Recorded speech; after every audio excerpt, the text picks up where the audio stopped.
Okay, let's continue with this long or way too long stream. This game was actually my first game ever where I played 1d6, and that was even in 2023. So yeah, knight f3 d6. I was playing against an Indian IM Olympiad. He's now much higher rated than he used to be back then. He's now around 2500, I guess. But at that point he was 2384. And yeah, he played some very interesting setup where he went g3, e5, e4. And black is objectively completely fine here. It doesn't really pose any theoretical problems. It's very rare, you won't see it often. You will probably never see it, honestly. But it serves the purpose of just getting out of book and getting head versus head position. I went knight f6, d3. I wanted to attack e4. And I went c5, seizing more space and maybe going knight c6 and knight d4 in the future. Bishop g2, knight c6, short castles, bishop e7, knight c3, castles. After these normal developing moves, it's very clear what's going to happen next. Black is going to go rook b8, b5, b4, play on the queen side. White will try to push f4, play on the king side, and it will be a big fight ahead. h3, this serves several purposes. First of all, if you ever play bishop e3, there is no knight g4, which is annoying. Secondly, you can go knight h2 followed by f4, and you can also go g4 if needed. I went rook b8, a4, a6. It's useful for white to include a4, a6, because when I go b5, the rook on a1 will be opened, so it's better to have it open than not. Knight h2, b5, and after a b5, now my opponent can go f4 or knight g4 first, trying to eliminate the knight on f6, which he does, and this is probably the most this is probably the best way to do it, actually, because now you not only destroy the f6 knight, which is a good defender, but you secure the d5 square for the other knight, because now after takes the knight from c3, when I chase it away with b4, it will always go to d5. However, that costed white quite some time as well, and now I do have a little bit of a development edge, and I've developed my last piece, bishop e6, f4, b4. Now when my opponent goes knight d5, I took it, takes, and went knight d4. And now the position is very double-edged. I expected my opponent to play something like f e5, d5, and then bishop e4, trying to go maybe queen d2, queen h2 or something, and to get this deep passed pawn. Notice how c3 is very difficult to get for white, because I can always either take and go knight b5, or even go knight b3 and knight c1 to get rid of my opponent's bishop pair. So yeah, rook a7. My opponent will surprise me big time with this move, because now after c3 there will even be bc, knight b5, attacking the rook.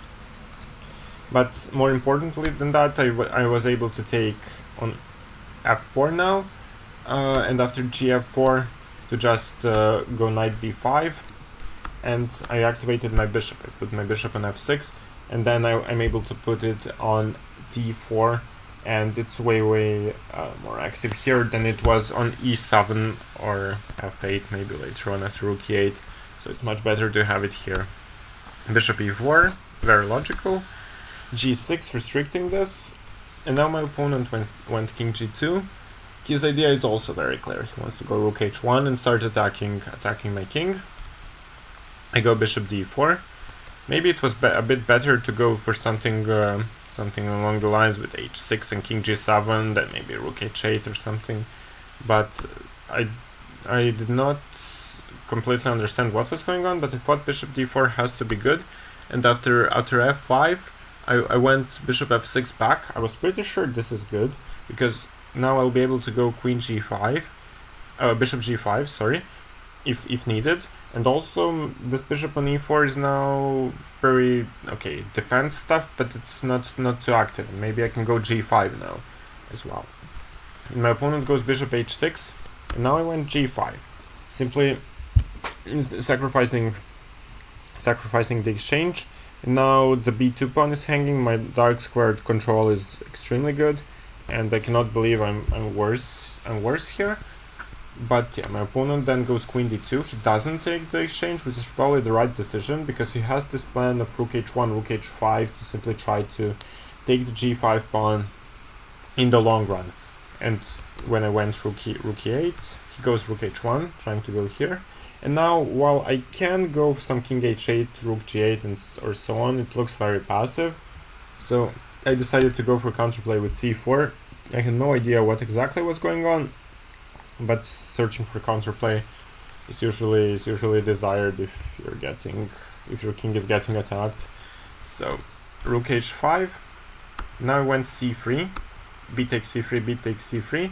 Why did I go c3? To fix the pawn on c2. And now when he moves the queen, then I go knight d4, trying to go rook to b2 and then take the c2 pawn. Also, there are additional options of knight e2, knight f4 or something if he doesn't, depending on what white does, of course. He took on g5, I went rook b2. Now black has a very clear plan, and white has to be very careful, because if I take rook c2 and this c pawn queens, any endgame is going to be really good for me. So of course he has to search for some counterplay, take.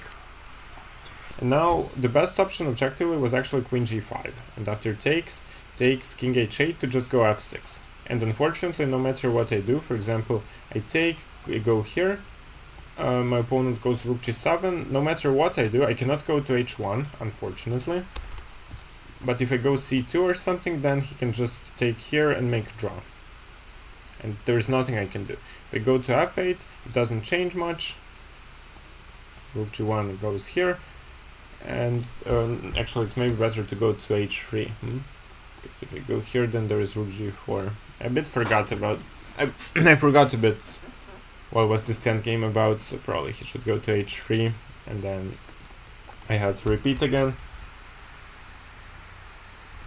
So yeah, but it was very hard to find this in a time scramble, so my opponent played rook d6. Maybe he thought he was winning the game, but unfortunately for him I can just take, and I do have enough defensive resources after king f8 takes. This is probably the move he didn't see, this queen e5, because this not only stops f6, as I have queen g5, rook h8, queen g8, but it stops rook h8 and queen g7 as well. And after this move, it's basically game over.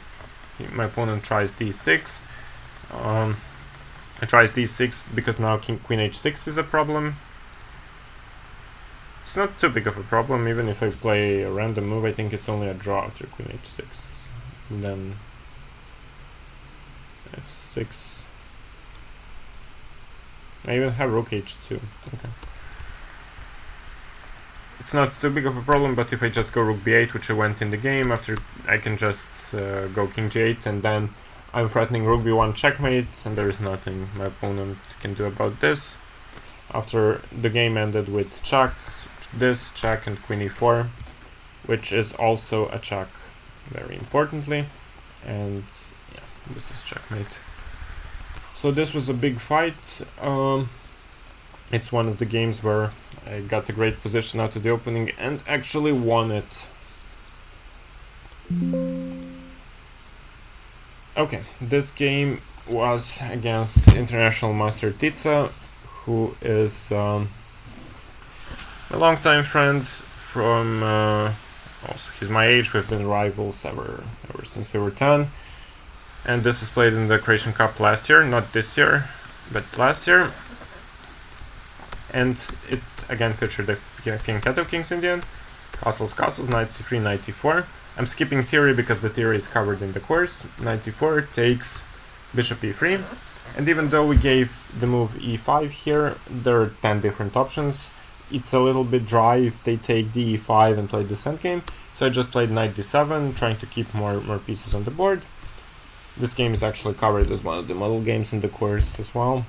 And here I went for the plan with c6, rook d1, a5. This move rook d1 actually surprised me quite a lot. I wasn't sure what that does exactly, but okay, it's a move, I guess. But I played a5, bishop h3, Now my opponent is trying to go knight g5 and take away the bishop pair, but now there is a big strategical point to my play, which is bishop f3, e3, and e6 followed by d5, because after rook e1, d5, now I do have this very good bishop, and the position is very closed, so my bishop, his bishop pair is not really effective. In closed positions the bishops are not effective as in open positions. In closed positions you often prefer the knights, and yeah, here my opponent definitely has to play something like b3, but he went bishop f1, which definitely helps me, and it helps me quite a lot, because now after dc4, not only that it's a closed position, but this pawn remains isolated, and I can attack it by tripling on the d file, just build my position from there, and it's very unclear what white is going to do. So I went knight b6 first, bishop e2, knight d5. First I put the knight there, he goes h4, trying for some counterplay, but there is not too much he can do. I go a4, king g2 and queen a5. My point is, if the queens get traded off, let's say it takes, he goes some, I don't know, 4 or what, I would go rook d8 probably, then he would go, I don't know, sorry, king f3 probably, and I would probably go h5, bring the knight to f5, rook to d5, and attack this pawn 4 times and just take it. It's not really quantum science. Just attack the pawn and take it. It's really easy, and all my moves are very logical. So my opponent correctly keeps the queens on the board, but now I go a3. If he goes b3, then the c3 square is a problem. I can go there with the queen or the knight. Knight c3 is probably the strongest, because after bishop d2 I have knight e2, but he goes bishop c4, and now after a b2, queen b2, now there is an even bigger problem, because now there is one more weakness here on a2, and now I could have done several different things, but I liked knight e3, f3, b5, because my opponent has to go to b3, otherwise he loses a2, and now I can go c5. And now you see the spin and how uncomfortable this is. And I'm going to take cd4 next move, or push c4, depending on what he does. Rook e2, I went rook fb8, trying to go c4 and then b4, rook c1, and here this decision was very influenced by what was going on in the match. This was a team event, and my team was leading 2-1. This was the last game. And then I aimed the game, although I knew objectively I should go. I wanted to go c4, bishop d1, and queen c7, trying to go e5. My opponent would have to go f4, and then my intention would be to go b4. No, not b4 immediately. What was my intention? My intention was probably something like, I can't remember. Was it bishop f8, bishop a3, or was it maybe b4 c3? But anyway, this was surely much better, because I would have these pawns. Maybe I just wanted to triple on the a file. This was 1 year ago, so maybe rook a5, rook a8 would be what I play. But yeah, then because of the match situation, I just took on d4, went rook d8, simply deciding I'll gang up on the d4 pawn and play this game, no risk, like no change of the structure. My king is now very safe, and I took this pawn in a couple of moves, and yeah, after queen e4, rook f8, I actually offered him a draw, even though I can press this for a win for the next 200 moves. Still, then my opponent accepted the draw, and my team took the first place in the Croatian Cup. So yeah, it served its purpose. I should have won this game objectively. It was winning there if I went for c4 even objectively, but yeah, sometimes you have to take one for the team.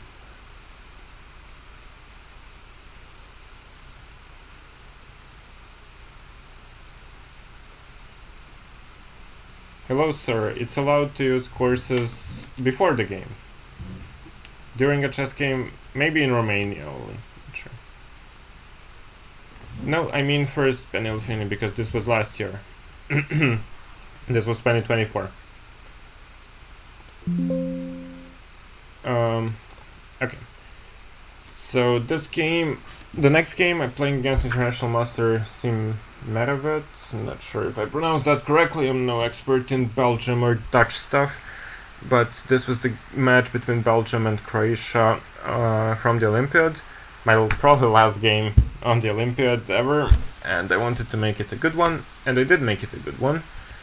So look how the English rat got punished in this one. d4, e4, knight g5, c6. This we also had in the first game analyzed today. But yeah, here my opponent goes g3, I go bishop e7, he goes h4, I go knight f6. The typical English rat stuff, you always go c6, bishop e7, knight f6, then you follow up with knight a6, knight c7, and you slowly but surely eliminate white's pieces, and you're left with the extra space, in the center. Bishop g2, knight a6, castles, knight c7. The English rat is not really too difficult to learn or to play.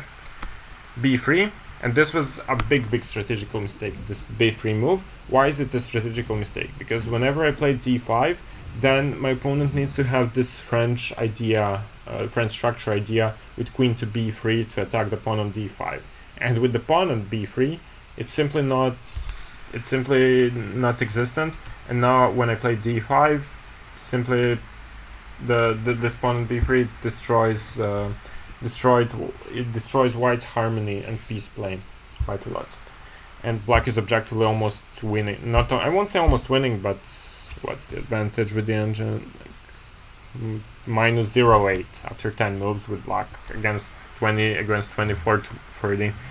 So the opening achieved definitely everything I wanted.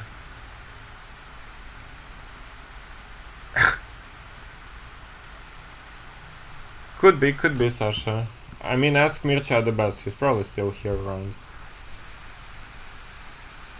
You too can use the course in Romania. Bishop f4, my opponent finishes the development, I play h6, knight h3 to kick the knight away, and now I can go bishop e6. Finishing my development, I developed everything, my opponent's bishop on g2 is dumb, queen b3 doesn't exist to put more pressure, the knight on h3 is also not ideal, and yeah, I have absolutely everything I wanted.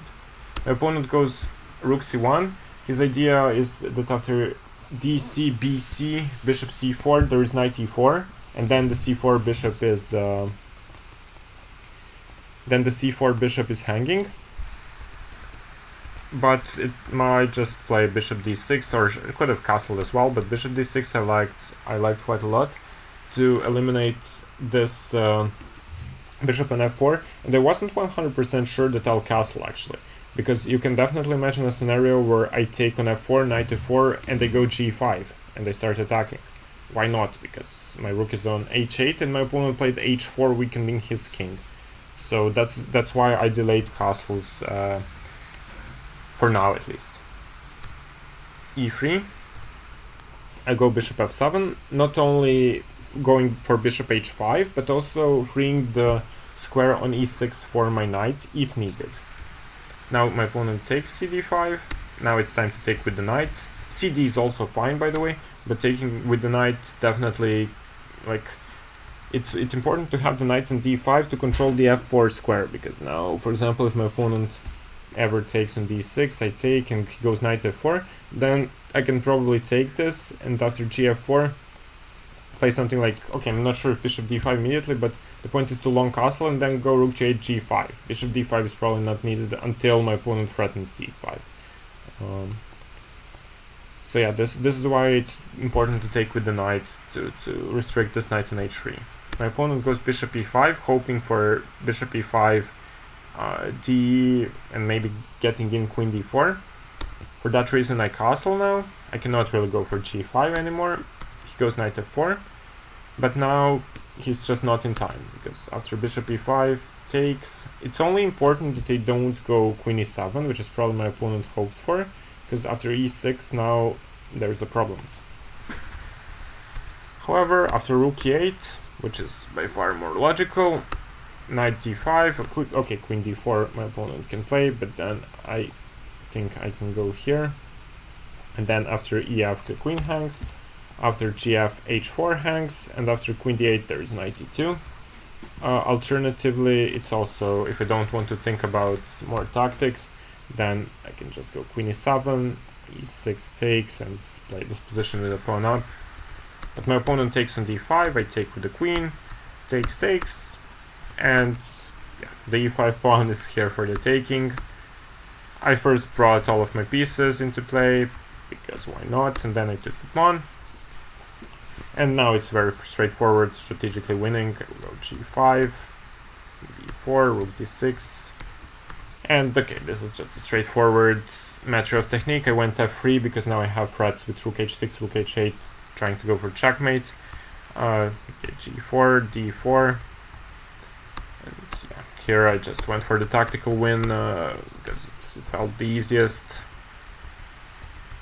And okay, the endgame was technically winning in 20 different ways. Anyway, this video is not about endgames. The stream is only about openings, or mainly about openings. So I won't spend too much time there.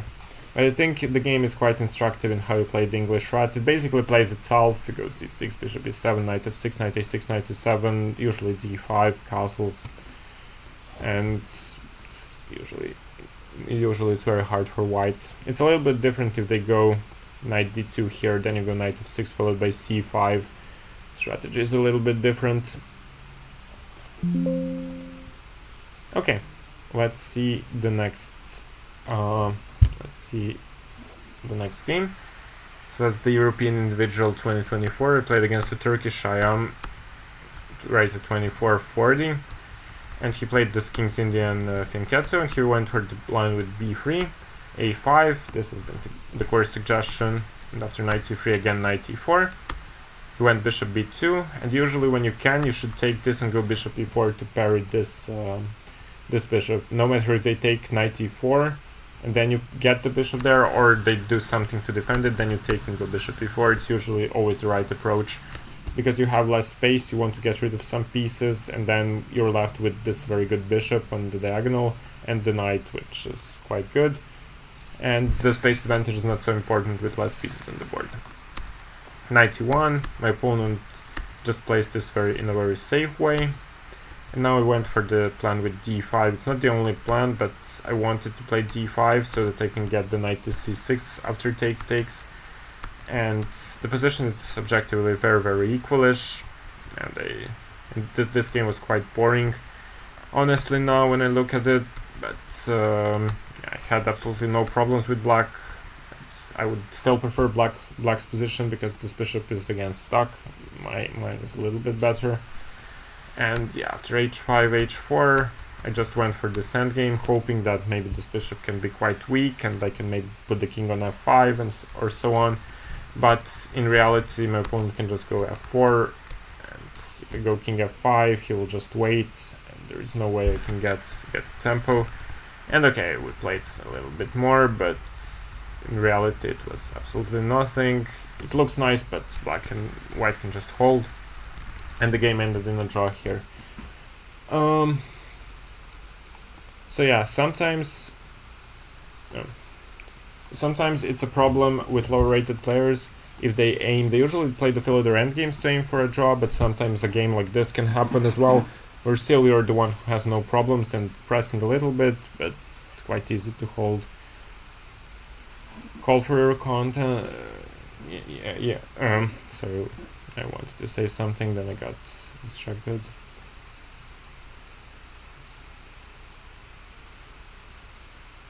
Yeah, thanks for cheering, but it's not possible to cheer or subscribe or to donate. I'm just doing this for fun and for making it instructive. I don't do this for professional way. I'm not sure even when my next stream is going to be, but I appreciate.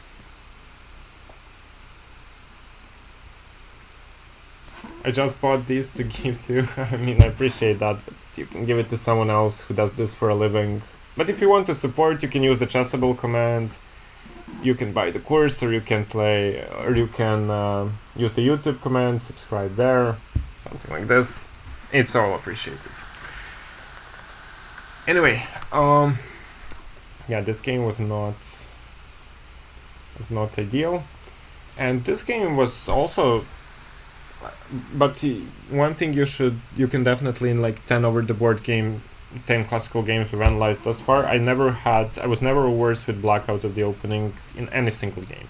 I was always the one pressing, and very often much better.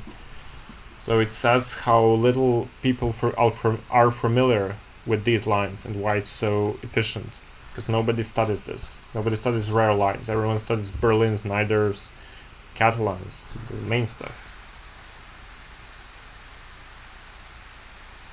Yeah, you can give it to some poor guy that does streaming for a living, like GM Hikaru. He's so poor, yeah, right. He earned all of his fortune with a bunch of streaming content, trying hard. Okay, a game against international master Darko Doric from Croatia. He's quite a good player. He crossed 25, I think, and he has, I think, 2 IM norms. GM norms, so he's very close.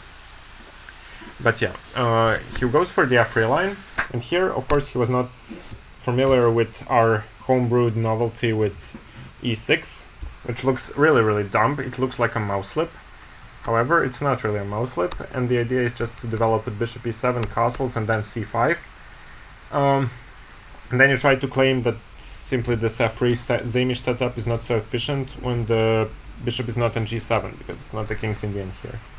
He goes d5, this is all covered in the course, knight h3, ed5, cd is the main line covered in the course, ed is what he played, and here black is already more than fine, I think. When you go rook e8, bishop e2, bishop f8, and now the e3 bishop, the e3 bishop hangs. You need to be a bit careful because you have less space, but white's pieces are definitely not too well placed, especially the knight on h3 and the pawn on f3 and the bishop on e2. He goes queen d2, go queen e7, he goes knight d1. He was probably worried if he goes something like this. I guess he was worried about knight e5 because now h3 is hanging, and if he goes some knight f4, then c4 is hanging as well. So yeah, there is a big problem. And if he goes knight d1, then I can play this very nice move b5, because if he takes like this, then I go knight b6, and the whole center falls apart. And it's move 10, it's -1 for me, objectively. Mission accomplished. Or not. And mission was not accomplished, because here, immediately after getting a huge advantage, I messed it up by playing this stupid b takes c4 move, while the right approach is to just go a5. Like after cb, it's still a problem because there is still knight b6, bishop h3 threatened, and so on. And when my opponent plays some knight h2, I should just play knight b6, castles, and a4, just seizing even more space, trying to open up everything. The bishop is going to come to f5, I'll play g6, bishop g7, and you build from there. His pieces are really cramped. And for some reason I thought that I should take the pawn and play very quickly with knight b6, knight d7, and I thought I'll play bishop a6, followed by knight e5, and this will fall apart. Unfortunately, it doesn't work like this, because after I tried doing this, bishop a6 there is queen a5, and knight e5 there is f4, and I cannot really do this in a good way. And yeah, I messed up. So what else is new?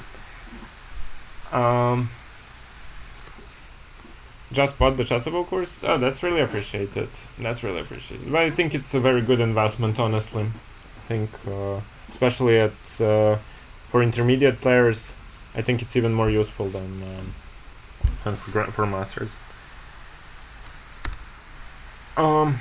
Anyway, knight e5, f4, and now I went back. Why did I even do this? Because I wanted my opponent to go f4. That gave me the e4 square and the g4 square in the future. So when he castles, I went f5, and now I have access to these squares. But now, again, my bishop cannot come to f5 anymore, and after rook e1, knight f6, the position is objectively quite equal.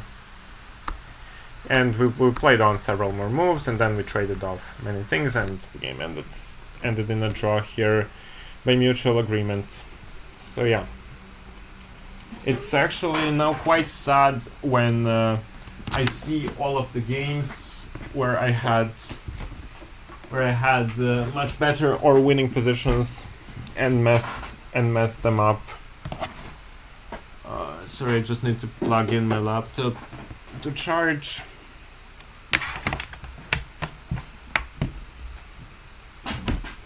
However, there is still you don't get such great positions in any other opening against masters so quickly.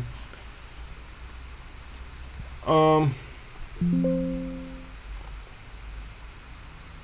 and here the problems came. This is the European Championship 2025. It was this year. The course was already published, and in this game, my opponent prepared for this, and he simply played the line in the fielder. He was 24-20, young, strong player, promising player from Armenia, and he went for f4. The line suggested in the Giri course.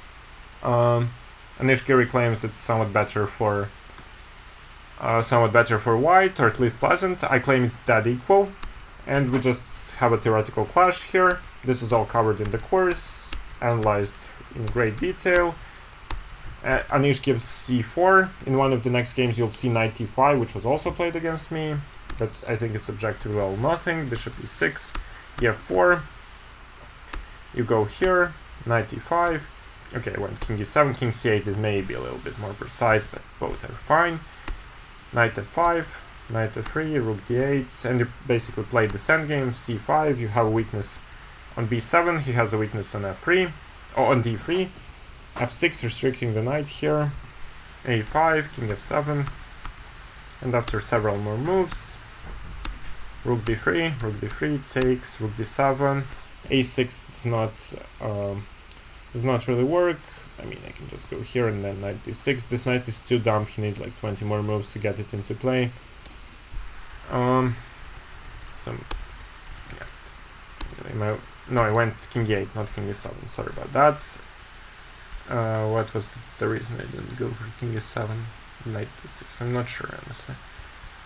But anyway, it doesn't really matter all that much. My opponent goes knight d2. Knight d6. I'm also getting a bit tired because I'm streaming for almost 2 hours.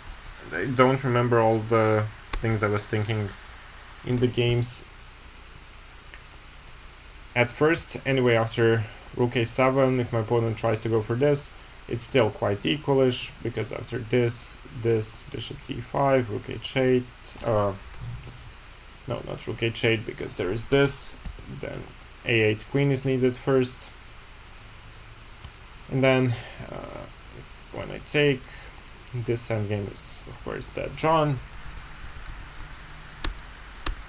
So, yeah, my opponent, that's why went knight e4. I took here, and yeah, basically exchanged everything here, and the game ended in a draw right here.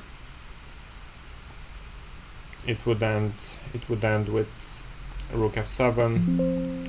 Rook g5, rook a7, and so on. I didn't analyze this game in great depth. The point, because the line has been analyzed in the course in great depth, and the endgame, rising endgame, is dead equal. We just played it out, but when you play against low-rated players, then there is a big, let's say, danger that they're going to play this endgame, and that they'll follow this course from Anish Giri and play this drawish line or any other drawish line. That is a danger you need to be ready for if you're actually going to play this stuff with black. So I want to take on c4. Yeah, I wanted to take on c4 probably with king e8, but I can do it with king e7 as well. There's not much of a difference. I don't remember why I went there to e8 and not to e7. I don't think there is a difference, honestly. Yeah, okay. The next game against international master Hess from Austria. And I didn't play 1 d6 in this game. I played 1 g6, but it transposed into the main line of the King's Indian suggested in the course. So it doesn't really matter which move order it came from. Bishop e2, bishop f3. e5, d5, d5, queen d8 is completely equal, as we have said many times before. And after d5, h5, we get this strategical fight. Castles, knight d7, h4, a5, g3, bishop h6. And yeah, when you get these structures in this line of the King's Indian, it's very clear what you're playing for. Again, you're playing for the knight pair in the closed position against this bishop, which can potentially be quite stupid. And then you go king f7, king f8, king g7, rook h8, and c6 later on, queen b6 or queen e7, knight c5. It's very easy to play and learn, and you get the fighting position. Maybe somewhat better for white because of the space, but I would never complain. Never complain having this position on the board. Bishop g2, king f8, queen g5, king g7. I just follow my own plan, which I've said. Knight c5, rook e1, rook e8. This serves that f4 cannot be played because e4 hangs. That's why I put the rook on e8. It was otherwise there would be no real need for this move.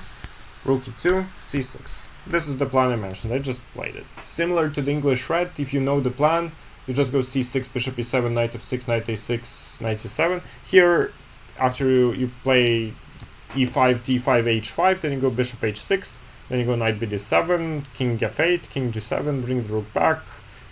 If you know the plans, very often it plays by itself. That's why it's such a good repertoire. It's easy to learn. And my opponent now took bc6, and strategically this should be wrong because it creates a weakness, and which I can exploit by going on the b file. Also, it gives up the e6 square, which I can exploit with my knights and then go to d4. So yeah, this is absolutely something I should be happy with. However, it's far from game over, and it didn't improve the knight because my pawn on c6 still blocks it. This weakness on d6 exists as well, so there will be counterplay, but still, I've achieved everything I wanted. Rook d1, queen c7, queen d2, rook a d8, defending stuff. Still, I won't give up a pawn unless I have to. Queen c2, knight h7. Now, the idea of this move is to go knight f8, knight e6, knight d4. If I go knight here immediately, then my opponent will take it with the bishop. Rook d2, knight f8, knight e2. Yeah, now I played queen e7, maybe hinting at g5, because I can try to play g5, knight g6, f4 later on. But after king g2, I realized that it's not really ideal, because my opponent can take and go bishop f5, rook h1. So I went back, and also I can hint here on g5, knight g5. But after knight c3, I was just waiting. Okay, in a strategical position, it doesn't really matter if you waste a move, because your opponent doesn't really have a great way. In tactics, it's very important if you lose a move, but in strategy, it's not so easy. So my opponent defends with knight e2, he wants to repeat. Now I go knight e6 finally, my opponent takes, I take, queen c3, knight c5, queen e3, and okay, we just play this position, queen c7, and my idea should be to try to triple on the b file and take that pawn on b2. Also, a4 can be considered at all times. f3, my opponent solidifies.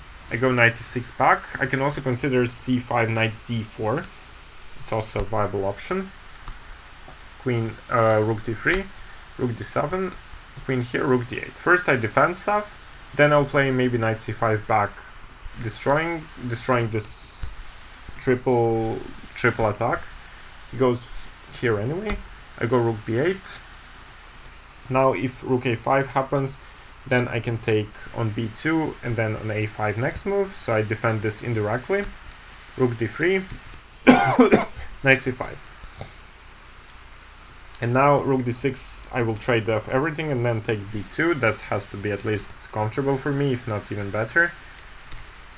Rook a3, and now queen b6. Now I will take that pawn. Now I'll finally take that pawn in b2. And after b3, which my opponent can play and it's the only way to defend, then this rook on a3 stays stupid. I would probably go rook a7 or rook a8, and then maybe later on to go a4, or queen b4, I'm not sure. Or even maybe I would just go rook a8, knight d6, c5, knight d4, and then claim the rook is like stuck on a3 for no reason. My opponent now takes. I take on b2, rook c5. This is a tactical line which I had to calculate. Takes, queen b2, rook b2, and we enter this rook and pawn endgame. And yeah, this endgame, like he goes g4, I take it, king g4, and it's going to be an endgame with a pawn up. Whether it's winning or not, I had no idea, but I'm pressing for the whole game, and I can definitely keep on pressing. I can definitely keep on pressing in the endgame as well. And now I went rook c1. Of course, I want to push the pawn. King g4, c4, h5. And here, this is actually what I sometimes give to my students as well, because how to win this position. h5 is actually a losing mistake. But yeah, you need to understand why, and I failed to understand why in the game. I played f6, and now my opponent took, he went king g3, and in this position I simply had no way of making progress, because if I go king f4, then my opponent can always go rook c3, and I have to either go back or move the rook. I have not achieved anything. And then I tried for something like this, but again, it's of course a dead draw. And where was the win? I should just do king h6 first. Why king h6? Well, it's very hard to understand at first, but after takes king g3, and this same position arising, let's say king g2, c2, my opponent goes for some rook c5, I can just go g5, he just waits, I go king h5, he just waits, let's say, and I go g4. And the structure is not fixed. And now if he takes, I take here. He cannot move the king from g2, because then there is the typical rook endgame thing. We go rook h2, and take. And if they just wait, we go here, and just take the pawn on e4 and promote the pawn next. So yeah, I was always a bad endgame player. My faithful viewers, from those who are watching the channel from 2020, know that. So this is how I messed up one more game.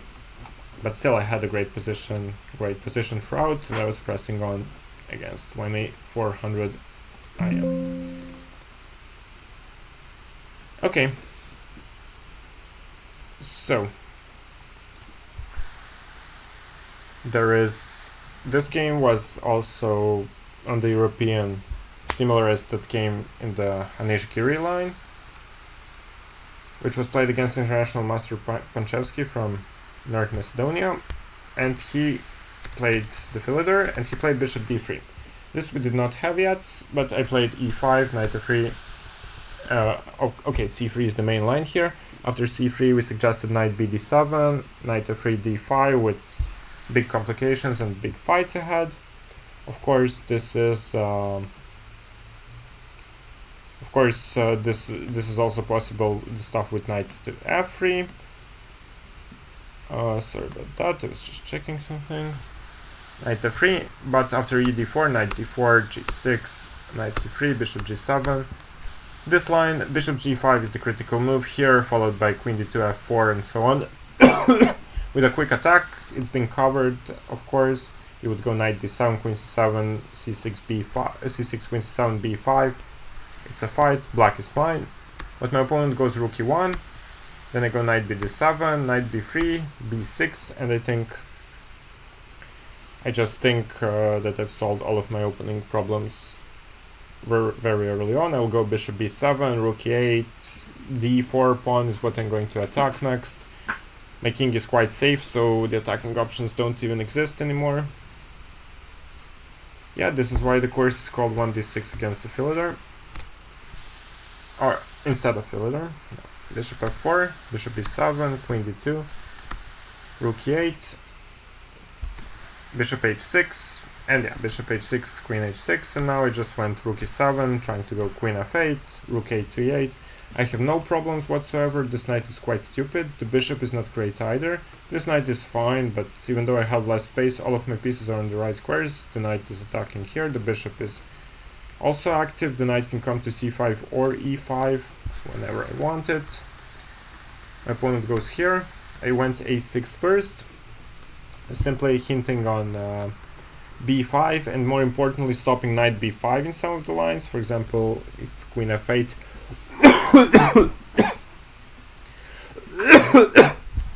queen f8 takes, knight b5 is an option. He goes a4. Now I went queen e8 instead of queen f8. Queen f8 was also very possible, but I wanted to attack the pawn. My opponent goes rook e3. I went d5, ed. I traded off everything, and then we got into this endgame after a5, where I'm simply a little bit better. Because of the better structure, I'm not risking anything, and yeah, I'll just try to win, even if it's not possible. What else can you ask for with black?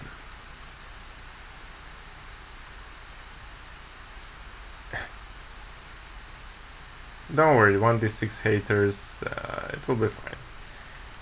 You just beat them, because they can hate 1d6, but they cannot refute it. That's the thing. That's the thing, Sasha. No, but I played sick my last tournament. I was sick throughout the last week, so I still have some cough. I've recovered mostly from that. Anyway, my opponent goes rook d3, trying to put the rook on c or b3. I go knight e4 now. Knight c5 will parry both threats nicely. Rook d1 back. My opponent repeats. King g7. Bishop e4, knight e4. I exchange some stuff. c5. Rook e7, knight f6, trying to go knight d5. And okay, we play out this endgame. And then my opponent goes here. I go rook d6. Knight f4.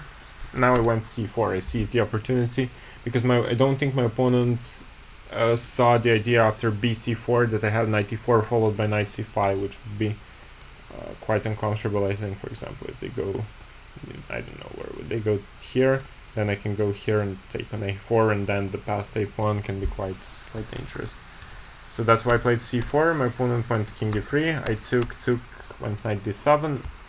Now I want to go knight c5 because there is the b3 pawn under attack. e4, knight c5. Rook c7, and now after rook d4, I think I seized the advantage by quite a big margin because my opponent cannot go e5. There's rook f4, g3, rook b4, e5, rook b3, and yeah, slowly but surely outplayed my opponent.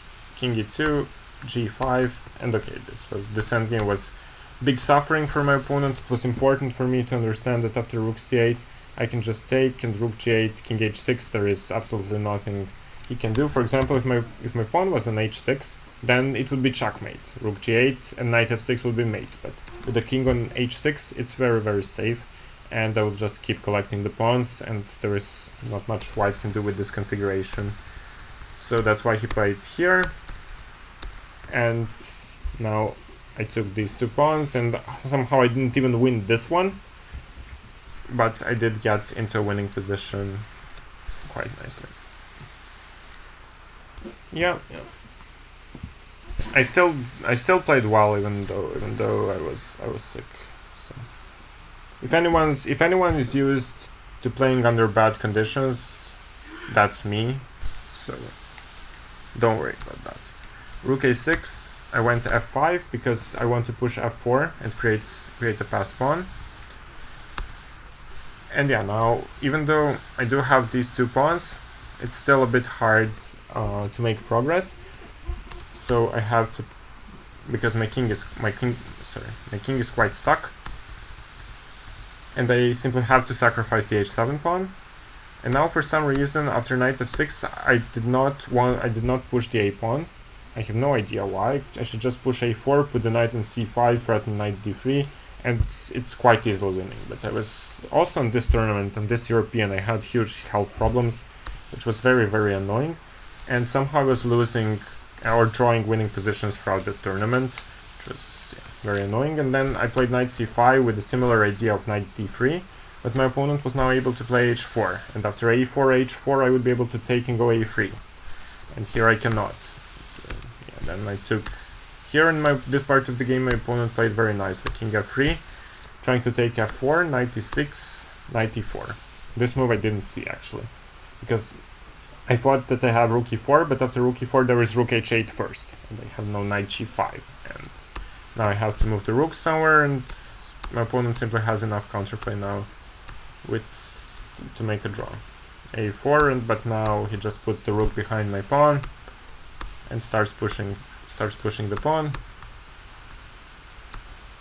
And yeah, a2, but g6, and objectively it was nothing. Even here, I was even okay. I won't say worse, but it's of course that drawn. But he has the rook and the knight, but he took immediately, and we made a draw.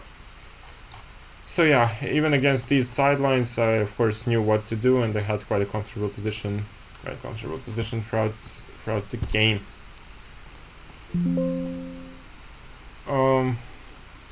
Yeah, there is one more game against. Actually, there are two more games against international masters, which I have not.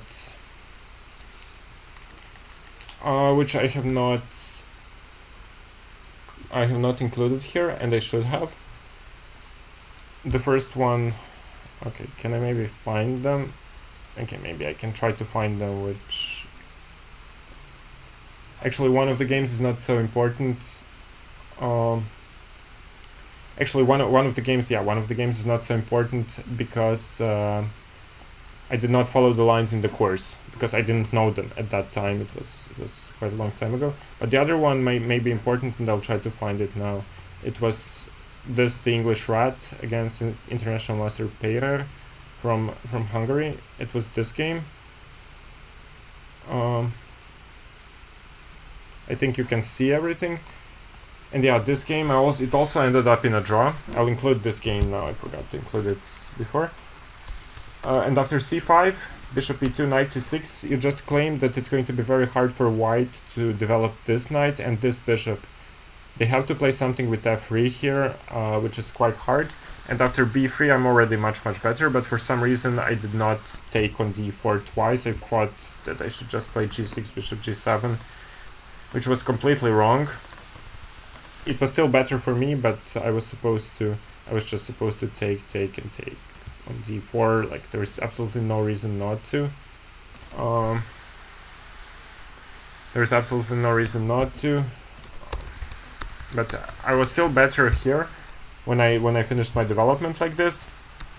But now after dc5, f3, somehow my opponent gets at least a little bit of counterplay.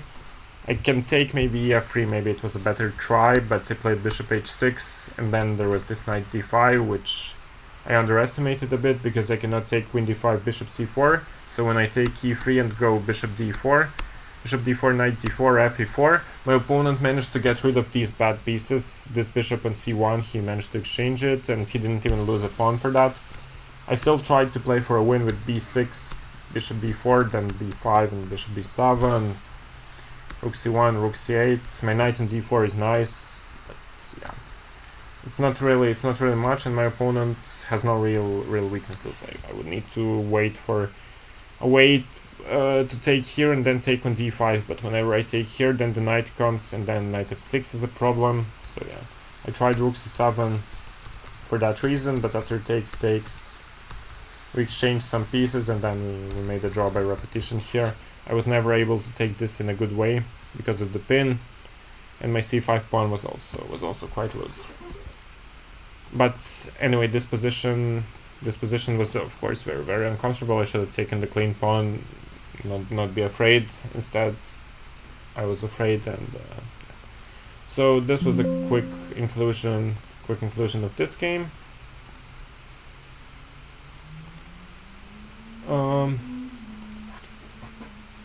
Hi Leon, hello, welcome to the stream.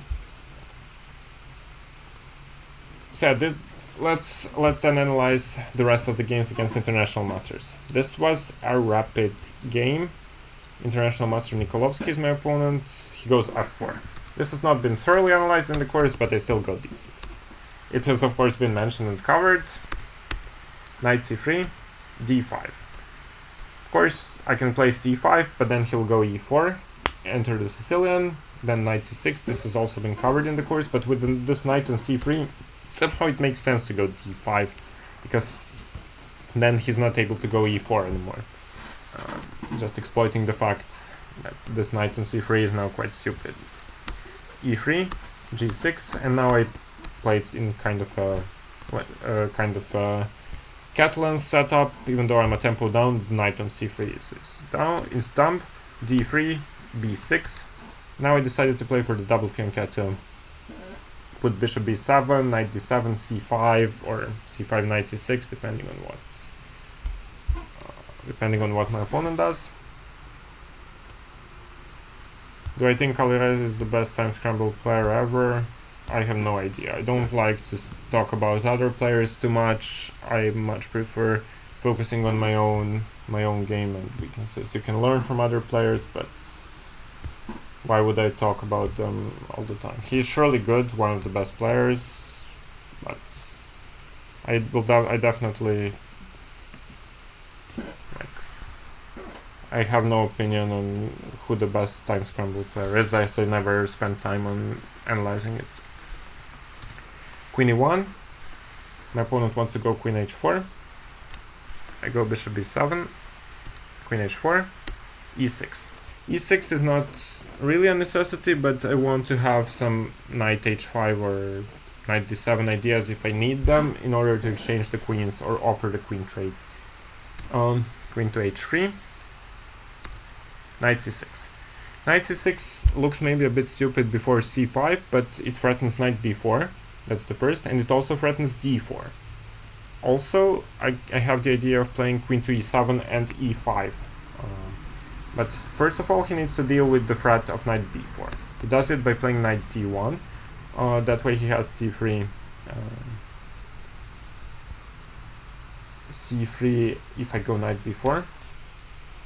Queen e7. Knight f2. And now I will go for this line with e5. Because you see that I have everything developed, my opponent does not, and I have more space, so it makes sense to go for activity like this. f5. My opponent is still hoping for some kind of an attack, but they just go e4 now. Now this bishop is very hard to get into play. Also the knight on f2. My opponent takes, I take, goes knight d4. Now I can take it, but taking on d4 would allow my opponent to maybe play bishop f4 or bishop g5 later on. I didn't want to open this bishop, so I went knight e5. Bishop c3, bishop d2, intending bishop c3, c5, knight b5, rook a d8. And now you see that most of white's pieces are uncoordinated. The queen on h3 is playing for itself. There is no real attack. The knight on b5 doesn't do anything. This is hanging. The bishop on e2 and the knight on f2 are quite nicely restricted. And objectively, black is winning this game, but still some accuracy is needed. Still, d6 got the job done in a great way. Rook a d1. Bishop to c8. Now I'm trying to provoke g4 or take the pawn on f5. g4, which is now, of course, a big achievement for me, as my opponent's king is quite weak. And now I went to h6. Why? Well, you have some nice ideas here, right? If you can put the knight on g5 and then exploit the f3 opening in my opponent's position, yeah, that would be quite nice. My opponent goes a4 here. He doesn't want to allow me to go a6, knight a3, b5, or knight c3, b5, I guess. Now I went a6, knight a3, and bishop b7. Considering that after knight h7, for now there was knight e4, this is quite useful to include. Bishop c3, knight f3, bishop f3, ef would allow me to go knight e4 next move, and also it would weaken e3 immensely. So that's why my opponent goes king h1.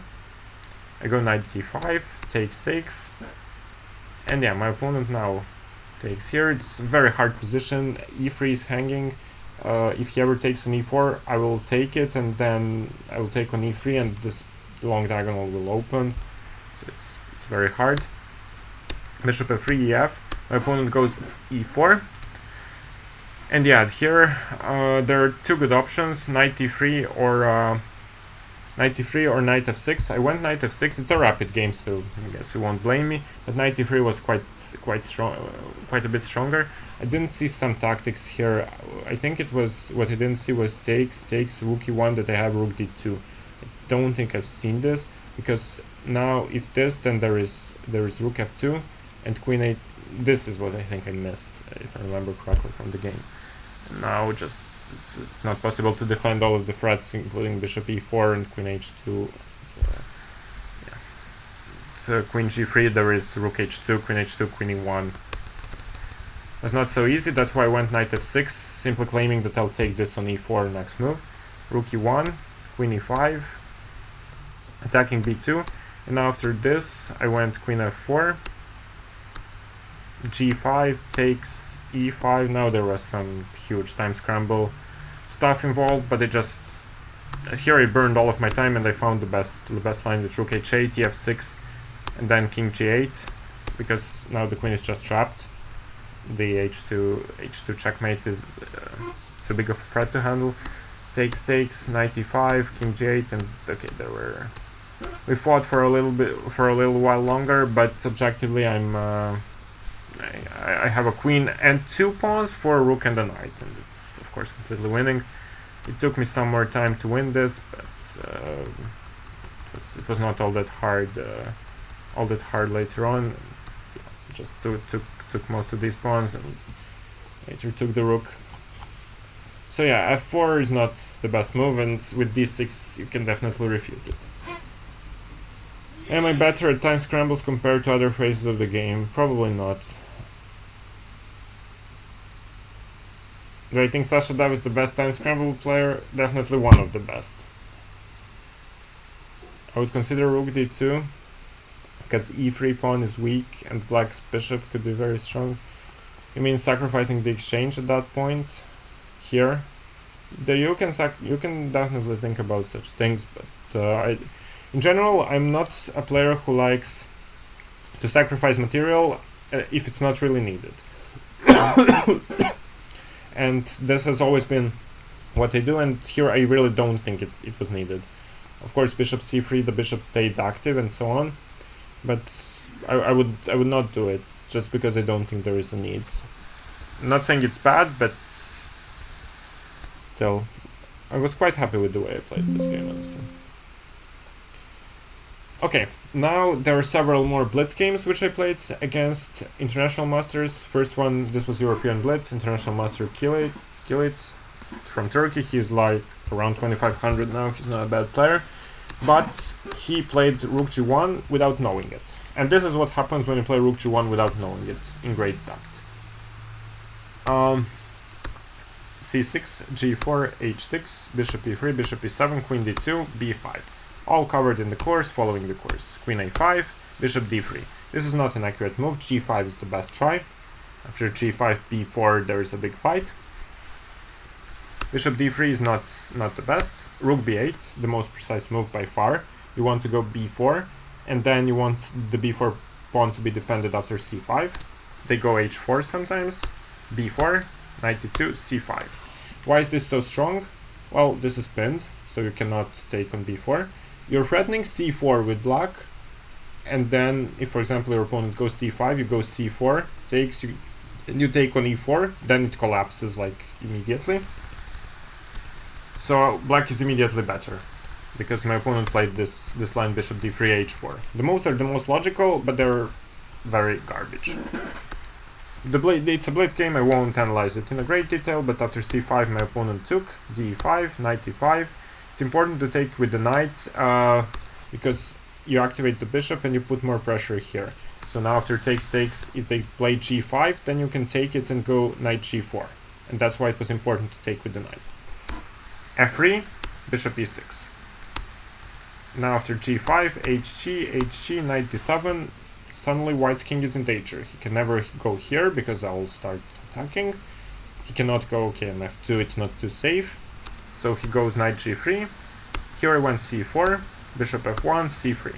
Already complete collapse of white's position. bc3, ba3. And yeah, we're going to promote this pawn quite quickly.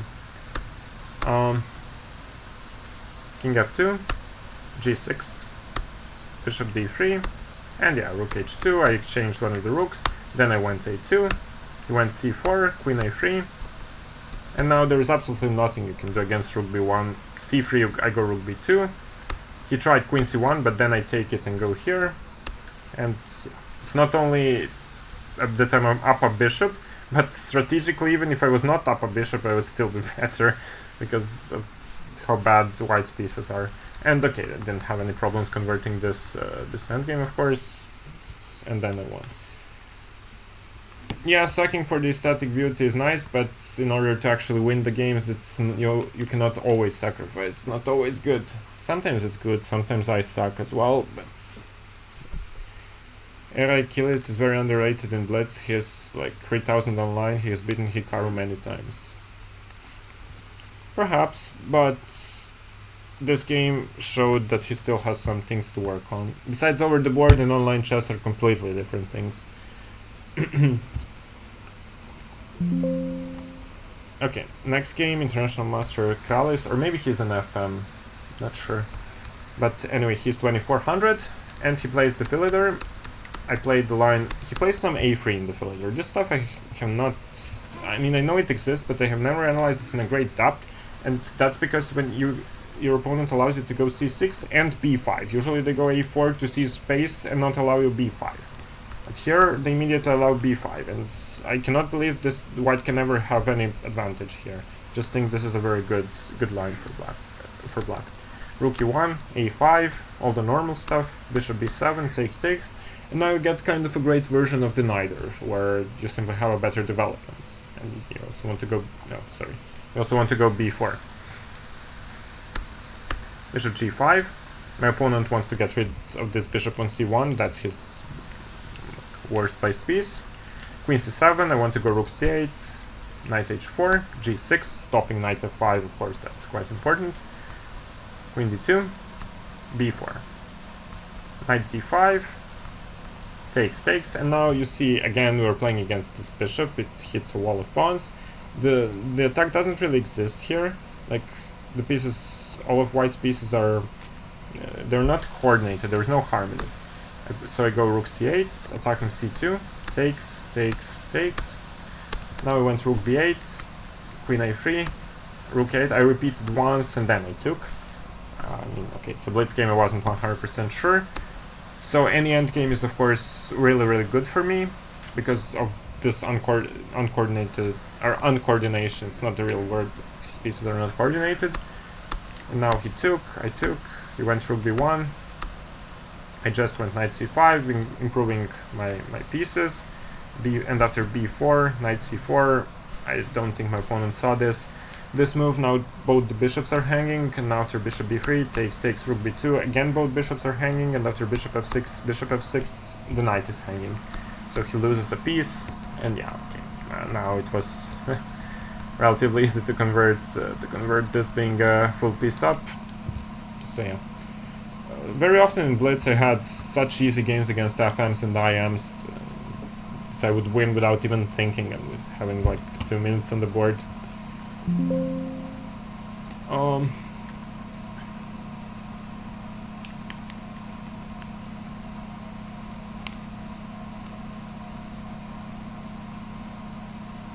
I'm sure you have studied Denis Lazovic way more than me, and you know things about him way better than me. For the past 1 year I've been avoiding competitive online chess. I don't want to see it, honestly. So yeah. Are they really that different, online versus over the board? I think it's very different. I think it's very different. Just the whole ambient, the opponent, even the vision, because it's 2-dimensional versus 3-dimensional. To me, it's two different games. Some others will disagree, but anyway. Here I was playing against a Greek player, Papasimakopoulos, who is like 2450, so he's quite good in blitz. These are blitz ratings, so. Yeah, but he played this King's Indian line with bishop g5, and I think the best line here is the one with bishop f5. It's quite a rare sideline, but it's very reminiscent of the King's Indian Fianchetto lines we have analyzed. And yeah, after e3, knight e4. Now he went bishop h4. I don't know why he would do this, because why would you allow knight c3, bc3? The pawn structure is just worse for no reason. You can take knight e4, play bishop d3, play an equal position with white. Okay, you have nothing, but still, like, here black is immediately the one who has the upper hand. Like, castles, bishop d3, and now I have a better structure. Knight c6, queen d7, I'll play for knight a5, b6, queen a4, attack the c4 pawn, e5 when needed, and yeah, after e4, rook e8, d5, simply has weaknesses. I play d5, knight b3, knight b7, the structure is completely fixed, I'll play for f5, his knight cannot do anything, objectively black is much better. f4, now I played f5, which is probably not ideal. I should have taken ef and went bishop h6, queen g4, but he didn't see that was like... Okay, it splits, so you can hardly blame me. But still, f5 keeps quite a big advantage. But the more pieces get traded off, the easier it is for white to play. Also, he got the d4 square for the knight. That there was no need for this to happen. Of course, after takes, I'm still pressing. I still have the upper hand. This a6 I played, so after this there is no knight b5. Rook f3, rook e4. And okay, I was pressing this position for a win. And in some endgame, this was a big time scramble. I played this knight endgame, and then I managed to trick him with this c5. Very nice move, because now this pawn falls and there is no dc because of king e6. And I got rid of the c7 weakness in a very efficient way. And after this, I took, went back, and yeah, I played a5. Then I trapped that knight on a8, which definitely helped quite a lot. I promoted the pawn. Okay, blitz game doesn't matter all that much, but still, it was definitely a nice win, and it's